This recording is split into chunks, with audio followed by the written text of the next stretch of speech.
Well, good morning and welcome. I am Kenny Polcari, your host of the party, and today is Tuesday, March 28th, 2023. And what is it that you need to know? Well, yesterday they came after the energy and the banks, right?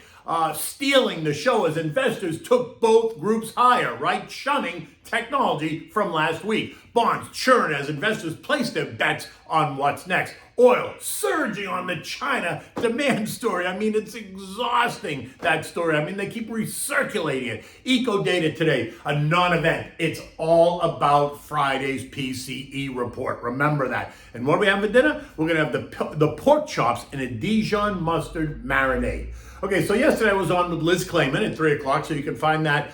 You can find that clip on my Twitter at Kenny Polcari, on my LinkedIn, or you can find it on the Fox Business Channel for sure.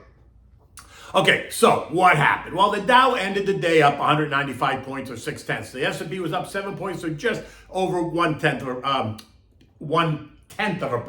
The Russell added 19 points or 1%. The Transfer's added 180 points or 1.3%. The NASDAQ, like I said, which was the outperformer last week, started the week in the red, losing 55 points or 0.5%. Investors going for the banking names, right, while shedding the tech names. News that First Citizens was buying the assets of Silicon Valley Bank. They get a $72 billion worth of assets for $56 billion. And they got the FDIC to split any of the losses resulting from commercial loans while also providing a credit line to the First Citizens Bank. Investors loved it. They took the stock up 57%, and they took many of the beaten up regionals up as well. The money center banks joining right in. KRE was up 0.8. The BKX index up 2.5%. The XLF up 1.4%. FRC up 12%. Western Alliance up 3%. Regions Financial up 2%. KeyCorp up 5.3%. Bank America up 5%. Citibank up 3.8%. JP Morgan up 2.3%. Wells Fargo up 3.5%. Huntington Bancorp up 3%. And the list goes on. But expect that the excitement could be about to change. Word is, and Goldman's putting out this latest piece, that many of the regional banks hold a lot of commercial real estate loans. And with that credit conditions tightening as rates are rising, what are these banks going to do when the owners can't refinance the real estate at the low rates that they're used to, either next year or the year after that? What happens when a commercial building that was appraised at $20 million 3 years ago now only appraises out at $16 million? What happens when the cost of capital increases so much, right, think rising rates, that the owner of the building can't carry it any longer? Now, while I'm not screaming fire, Goldman is. So expect this to be the latest narrative, part of the conversation, especially as we move into the next Fed meeting in early May. Now, before you go light the place on fire, remember, there are alternatives in financing in the commercial real estate space. Corporate bond market, there's private investors, there's insurance companies that need to match long-term income with the needs of their clients, etc. The banks are not the only method by which much of the commercial sector finances their needs. But rates are rates, and the cost of capital, the cost of those rates is going up. So just get ready, because that's going to be the next narrative. The impact of high rates is just starting to kick in. This is as if nobody realized this was going to happen. That's what's amazing to me. And again, I'm just waiting for many of these commercial borrowers to say, well, they blame it on the Fed. The Fed raised rates too fast. As if the Fed did this in a vacuum. As if they haven't been transparent about it. Just like we heard from those clowns at Silicon Valley Bank. It was all the Fed's fault. Never mind that they apparently had zero clue on how to manage risk in a rising rate environment. And yes, it was also the Fed's fault, not because of rising rates, but because of their regulatory obligation had failed. San Fran's Mary Daly should be tossed out for her failure to enforce regulations. Listen, the buck has to stop somewhere, and she is the president of that regulatory bank in that region of the country, so out she goes. Look, tech, which had a nice week last week on the idea that the Fed was not going to hike rates anymore, and in fact was prepared to cut them, sent techs higher. At the end of the week, remember last week, tech had rallied by 3% by the end of the week last week. But let's be clear. The Fed has not indicated that they are planning on cutting rates. And in fact, the talk yesterday was all about what happens in May, right? The cuts are coming from the market, not from the Fed. The bets continue to suggest that we're going to get another 25 basis point rate hike in May.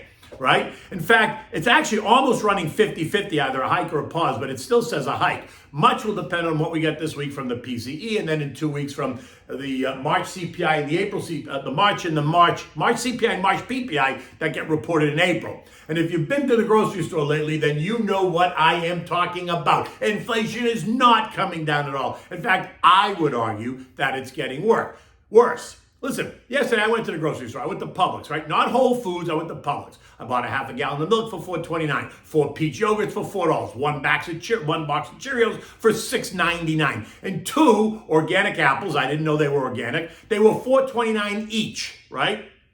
So $9 for 2 apples, which I didn't know when I picked them up, right? But when I got to the register and they rang up for $4.29 each, I said to the woman, now that has to be a mistake. They're only apples. She said, oh, no. These are organic apples. And I said, well, those organic apples can kiss my ass. I mean, is it me? $4.29 for 1 apple? I drew the line. Not because I'm cheap, just not happening because it's stupid. Now, look, now you ask, who is calling for the lowering of rates, right? Because we're hearing that all over the place. It is the likes of Lonnie Musk, Jeffrey Gundlach, and Billy Ackman, all whining about how the Fed is making a mistake, that they need to cut rates by 50 basis points immediately to stabilize the economy and the banks. Yeah, this coming from three guys that don't understand what inflation is and how much it is hurting the average American. This is coming from 3 guys that don't go to the supermarket on a daily basis. They don't whip out their debit card to pay the grocery bill. They don't pay an electric bill. They don't pay a gas bill. They don't get it. Why? Because they don't live it. They live in a bubble. And while they all may be very successful, they do not feel what the majority of the country is feeling. So you really have to take anything they say with a grain of salt. Lowering rates would be good for them. But is it good for the rest of us? Look, over the weekend we heard from Minneapolis Fed President Neil Kashkari, and he was warning us that the recent banking crisis puts the U.S. on the brink of a recession. Which, makes me laugh, and I said it yesterday, it was very funny. Why? Because we already went over that brink. We went over the edge. He must have been sleeping when all that happened. The issue is that the recent bank turmoil is set to push us deeper into a recession than what he expects. Or does he actually expect a deep recession, but he's just not saying it yet because he doesn't want to, right? Because I have to believe they can't all be that blind. Now look, the markets have been brushing off the idea of a recession. Why? I have no idea. I'm not really sure. I mean, the yield curve has been inverted for more than 1 year now. And remember, history shows that it always suggests that once the recession begins, once the yield inversion begins, then the recession follows 12 to 16 months after it inverts. Okay, sports, and it's been inverted for 12 months now. Nearly every street analyst is calling for a recession at some point, which is their way of saying that they called it. Look, I said we were going to get it, so I called it. Didn't tell you when. I just told you it was coming. That's like saying the sun's going to come up tomorrow. It's ridiculous, right? We know it's going to come. I think it's already here. I think it's a rolling recession and will continue to roll through the economy in the months ahead, getting deeper and deeper as we move them. JP Morgan's chief strategist, Marko Kolanovic, thinks that this quarter is going to mark the high point for the year, suggesting that investors should build a defensive portfolio, which is exactly what I've been saying for months now. Buy the stuff that people need, right? Stick to the biggest names in each of those industries and go for the boring, good dividend payers, mega cap names that will weather the storm. So think consumer staples, names like Johnson, Procter & Gamble, Colgate, Kellogg's, Coke, Kimberly-Clark. Think healthcare and pharma, Cigna, Aetna, Merck, Lilly, Bristol-Myers. Think energy like ExxonMobil, Chevron, Schwab, Halliburton, Baker Hughes, BTU, Arch Resources. Think utilities. Yes, they're boring, but they're good dividend payers, right? They pay typically around 4%. Think tech, Apple, Amazon, Microsoft, IBM. Think cybersecurity, CrowdStrike, Palo Alto Networks, and Fortinet. Build a stream of income with good dividend-paying stocks and then reinvest that income back into those names to continue to build the portfolio.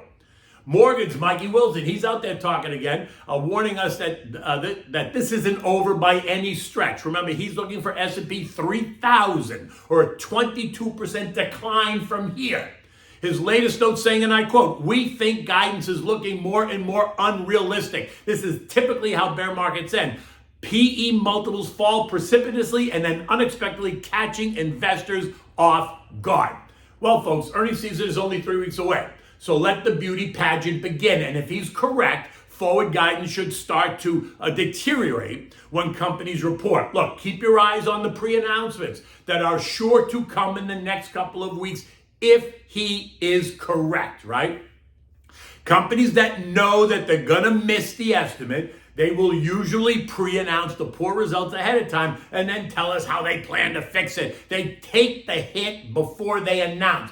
Then they let investors throw a temper tantrum, and that allows for the estimates to be revised lower. So when they do announce, then it looks like they beat the lowered estimates and the stocks rally. It's all good, right? But they still have to guide investors forward. So as usual, this is the key to how stocks will perform during the next quarter and beyond. So expect more volatility in the months ahead if Mikey is right. Right? Like, you know me, I think that's way overdone. I don't see a 22% decline, but look, he could be right. The best performing sector yesterday was energy, up 2.1%. Oil surging higher on, guess what? Yep, the demand surge in China story, right? It's also got some help from the ongoing speculation surrounding the Saudis' next move. Will OPEC announce rate cuts at their next meeting on April 5th? And comments out of Russia's Gazprom are suggesting that 2023 will continue to be a difficult year for the Russian energy supply company as sanctions grow stronger and strangle them, and the Russian oil gets squeezed, whether or not it does. In any event, West Texas Intermediate surged by 5.25% yesterday, or $3.60 a barrel, to end the day at $72.90. And this morning it's up again, trading at 73.20, leaving us below the trend line at 76.40, but well above the lows that we saw 2 weeks ago at 64.40. Remember, street analysts are calling for an average of $100 a barrel of oil this year. And bonds, they continue to get tossed around. One day yields go up, the next day they go down, depending on what the conversation is, right? This morning, 2-year yields are up 3 bips at 390. The 10 years up 3 bips at 356, while the shorter duration 3 and 6 month T-bills are yielding an annualized 4.8%. All offering shelter in the storm. Even bank CDs are competing now to get your money, offering 12-month CDs at better than 5%. Gold coming under a bit of pressure as investors try to decipher what's next for rates, right? Remember, if rates go up, then the dollar gets stronger, and then that usually puts pressure on gold. If rates pause here, then the dollar stabilizes, and then gold gets to move up. We're in the 1950, 20, 30 trading range in gold, although the trendline support is down at 1915. Just keep that in mind, right? The moving average is down at 1915. Eco data today includes wholesale inventories, not a market mover, and FHFA house prices expected to be down 0.3, and the Richmond and Dallas Fed surveys. And while they are expected to be weaker, do not expect these to be a focus for investors at all. The focus is squarely on Friday's personal consumption expenditure report, which is the Fed's favored inflation gauge. This morning, U.S. futures were mixed, right? Dow futures up 39, the S&Ps were flat, the NASDAQ down 20, the Russell was up 1. Yesterday, 8 of the 11 broad S&P sectors edged higher, much of it just a bounce off a short-term oversold condition. Energy and banks were up nicely, while we saw the profit taking in tech, which makes sense after the move we saw last week. And it is one of the year's best performers, right? The XLK is up 16%. The semis are up 21%. Disruptive tech up 21%. Artificial intelligence up 21%, cybersecurity up 7%. So naturally, when people want to take some profits, where do they go? They go to the outperformers. European markets were also up by small, about 0.3 across the continent. There's nothing specific in terms of economic data to report, so the action is more about digesting the most recent volatility in the banking crisis and hoping for some relief. In fact, banks are up in Europe across the board. And look, don't forget, we are about to hear from a range of Fed heads and other banking officials. Boston's Susie Collins, Richmond's Tommy Barkin on Thursday. On Friday, we're going to hear from Johnny Williams, and other speakers will include, I told you, Treasury Secretary Janet Yellen, where I hope she's going to announce her retirement, and ECB President Christine Lagarde. The S&P closed yesterday at 39.77, up 6 points, holding its own versus the trend line at 39.50-ish. Resistance is at 4,050. Look, There's no reason to panic and blow at your positions if you think, the market's going to come under pressure. As long as you have good names that can and will weather the storm. Remember, when the mood is anxious, the path of least resistance is lower. But when the mood changes, and it can change on a dime, you know that, suddenly the path of least resistance is higher. Which is why you just need to build a portfolio and then go along for the ride, adding to names that get arbitrarily dislocated for no reason other than anxiety, right? No fundamental change to the story. Now, if there's a fundamental change, that's a different story. Now, stay the course, steady as she goes. Stop trying to time the market to pick highs and lows if it's in a long-term investment account, right? Don't do that. If you're a day trader, that's fine. But if you're a long-term investor, focus on it. Do not chase things. Patience is a virtue. Don't get drawn into the frenzy, right? Have this plan and just stick to it. If you're invested in the market runs, that's good because you're participating. And if it sells off, guess what? You have more cash to put to work and buy stocks at a discount. Okay, so what do we have for dinner? We have this grilled pork chops and a Dijon mustard marinade. It's easy to make, right? And you put it on the grill and then it presents beautifully. For this, you're going to need Dijon mustard, brown sugar, apple juice, Worcestershire sauce, and the bone-in pork chops, right? Kind of nice, thick bone-in pork chops. You want to make the marinade, so mix a half a cup of each of the apple juice and the Worcestershire sauce with 1 cup each of Dijon mustard and brown sugar. Mix it well, add the chops, put the whole thing in a Ziploc bag, seal it, shake it up, refrigerate it overnight, right? Let these sit overnight. Then the next day, remove them from the fridge, let them come up to room temperature. So leave them out there for about a half an hour or so. Light your grill, get it nice and hot, clean it so that it's nice and clean. Now add the chops and sear the chops. Turn the heat to medium and allow them to cook for 5 to 6 minutes, depending on the thickness, and then flip them over and repeat, right? Another 5 to 6 minutes. And then you can dip in between, you can dip the chop back in the marinade when you flip it and put it back on the grill, right? Now, when it's cooked, remove and cover that in tin foil, let them rest for about 3 minutes or so. Present this meal on a plate with cheesy garlic mashed potatoes and maybe some French cut green beans, something simple. You steam them with a little bit of butter and salt and pepper. Have a large mixed salad with red onions, tomatoes, cucumbers, chichi beans, dress it in olive oil, fresh lemon juice, and season it with salt and pepper and some dried oregano. Just toss it. It's a simple meal. You can get the whole thing done once you marinate them the night before. You get the whole thing done in maybe 20 minutes. And you've got this great dish to have. In any event, look, it's a beautiful day here in South Florida. I'm going to get my beard trimmed. Until tomorrow, take good care.